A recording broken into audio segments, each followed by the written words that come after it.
आज की क्लास के अंदर हम जानने वाले हैं रिफ्लेक्सिव रिलेशन किसे कहते हैं। प्रीवियस वीडियो के अंदर हमने जाना था क्या रिलेशंस क्या होता है और कार्टेशियन प्रोडक्ट के बारे में जाना था। रिलेशंस के बारे में हम 3 रिलेशन पहले पढ़ चुके हैं। कौन कौन सा रिलेशन है पिछले वीडियो में डिस्कस कर चुके हैं। हमने कर लिया है empty relation, empty relation, universal relation और एक हमने किया है आइडेंटिटी रिलेशन।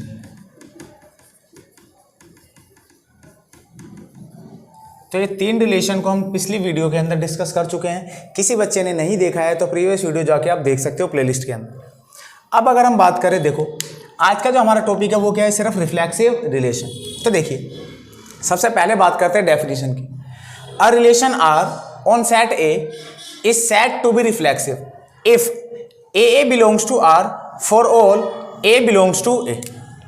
मेन तो सिर्फ ये है इसकी डेफिनेशन, देखिए ठीक है। अब इसका मतलब क्या हुआ, देखो ए बिलोंग्स टू आर, ए क्या करना चाहिए, आर में बिलोंग करना चाहिए फॉर ऑल। फॉर ऑल का मतलब सभी के लिए, फॉर ऑल मतलब सभी के लिए, ए बिलोंग्स टू ए, जो भी ए किस में बिलोंग कर रहा है, ए के अंदर बिलोंग कर रहा है। देखो जैसे लेट सपोज एग्जाम्पल से समझते हैं तभी आपको बेहतर क्लैरिटी आ पाएगी। ए दिया हुआ है हमें A B C a set, तो रिलेशन हमें एक रिलेशन गिवन है, ये रहा रिलेशन इस तरीके से बना के दिया हुआ। अब हमें ये बताना है कि ये रिलेशन जो है ये रिफ्लेक्सिव रिलेशन है या नहीं है।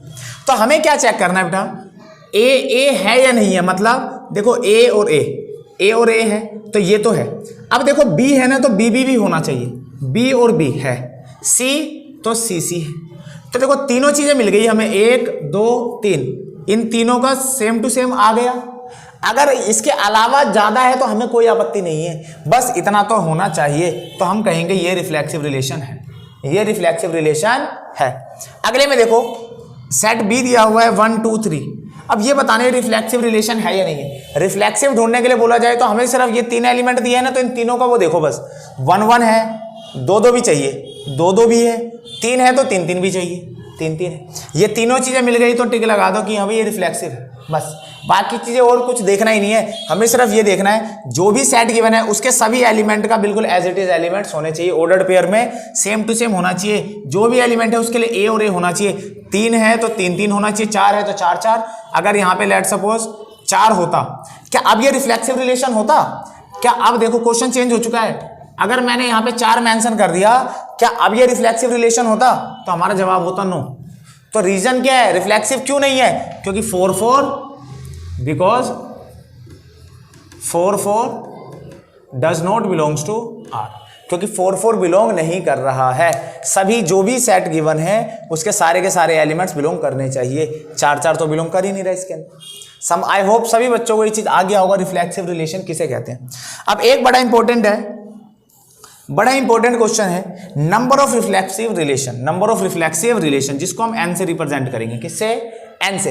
अगर आपसे बोला जाए नंबर ऑफ रिफ्लेक्सिव रिलेशन बताइए, तो आप क्या बताओगे? एन बराबर होता है, नंबर ऑफ रिफ्लेक्सिव रिलेशन बराबर होता है 2 की पावर एन, ब्रैकेट के अंदर n - 1। ठीक है, इसी को अंदर अगर आप मल्टीप्लाई करवा दोगे तो इसी फॉर्मूले को ऐसे भी याद कर सकते हो, n बराबर 2⁻n² - n, वेयर n का मतलब जो है स्मॉल n, उसका मतलब है number of elements in the given set, जो भी आपको सेट गिवन है। जैसे हमें अगर इसमें निकालना हो नंबर ऑफ रिफ्लेक्सिव रिलेशन कितने बन सकते हैं, तो क्या लिखूंगा मैं, इस फॉर्मूले में पुट कर देंगे तो 2 की पावर 3 है तो 3 3 - 1, तो 2 की पावर कितनी हो जाएगी बेटा, ये 3 × 2, तो 2⁻6, ये इसका जवाब हो जाएगा।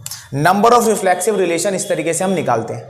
आई होप सभी बच्चों को ये चीज क्लियर होगी रिफ्लेक्सिव रिलेशन किसे कहते हैं। फिर भी अगर किसी को कोई भी डाउट हो, कोई भी क्वेश्चन आपका हो, तो वो आप क्या कर सकते हो, मैसेज कर सकते हो, कमेंट सेक्शन में आप डाल सकते हो। एक क्वेश्चन याद आया मेरे को, मैं आपको बता देता हूं। देखो इस तरीके से अगर हो, इसको मैं इरेज कर देता हूं। अब देखिए अगर इस तरीके से दिया हो, अगर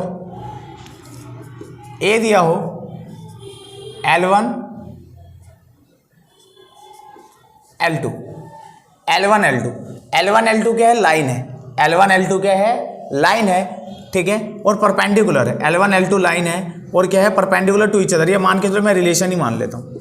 एक रिलेशन इस तरीके से दिया हुआ है, L1 L2 such that both are perpendicular to each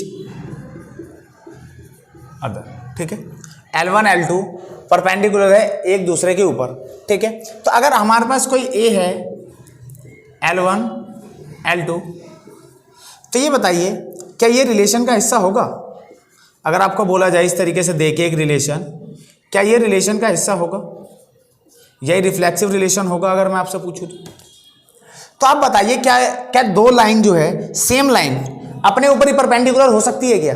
क्या कोई लाइन ये L1 है, क्या ये खुद की परपेंडिकुलर हो सकती है? तो हमारा जवाब होगा नहीं, तो ये आपका रिफ्लेक्सिव रिलेशन नहीं होगा। ठीक है, लेकिन इसी केस के अंदर अगर ये परपेंडिकुलर की जगह अगर पैरेलल हो जाता, परपेंडिकुलर की जगह अगर क्या हो जाता, पैरेलल, तब ये रिफ्लेक्सिव रिलेशन हो जाता। क्यों? क्योंकि फिर दोनों लाइन एक दूसरे की, अगर कोई दो लाइन है L1 है तो L1 खुद की पैरेलल भी तो है, तो अगर ये पैरेलल का केस होता तब तो रिफ्लेक्सिव है, परपेंडिकुलर के केस के अंदर रिफ्लेक्सिव नहीं है। इंपॉर्टेंट एग्जांपल था, याद आ गया तो बता दिया। तो आप सभी बच्चे रिफ्लेक्सिव रिलेशन के क्वेश्चंस ट्राई कर सकते हो। ठीक है, और वीडियो को लाइक कर दो, और कोई भी डाउट हो तो आप कमेंट करके बता सकते हो।